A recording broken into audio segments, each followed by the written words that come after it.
בית הספר למדעי המדינה הוקם בשנת 2003 במבנה פדרטיבי של 3 מחלקות, ממשל ורעיון מדיני, מנהל ומדיניות ציבורית ויחסים בינלאומיים.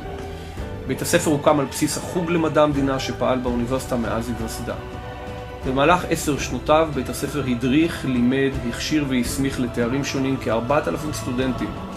תלמידינו מגיעים מכל מגזרי החברה הישראלית, יהודים, ערבים, נשים, גברים, עולים וותיקים, מרכז ופריפריה, ערב רב של אנשים עבורם דו-קיום איננו רק נושא למחקר אקדמי, אלא הוא מציאות יומיומית של חייהם באוניברסיטת חיפה.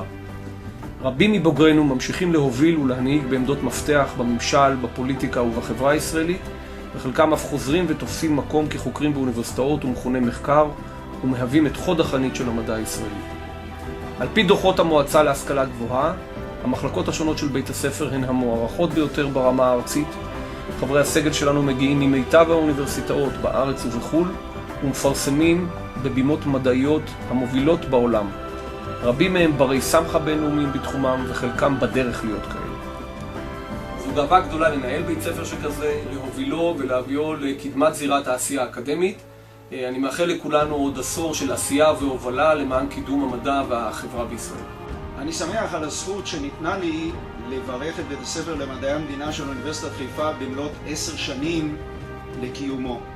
בית הספר למדעי המדינה מייצג בצורה רבה מאוד וחזקה מאוד את החזון שלנו באוניברסיטת חיפה, את החזון לייצר מצוינות אקדמית במחקר והוראה, אבל לעשות את זה באווירה של פתיחות, באווירה של סובלנות ורב תרבותיות.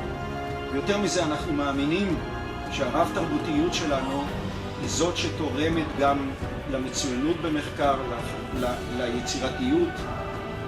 והבוגרים שלנו היום נמצאים בכל עמדות המפתח של הממשל הציבורי, ולא נותר לי אלא לאחל לכם עוד הרבה מאוד שנים של עשייה פורייה, ושרק תהנו ממה שאתם עושים.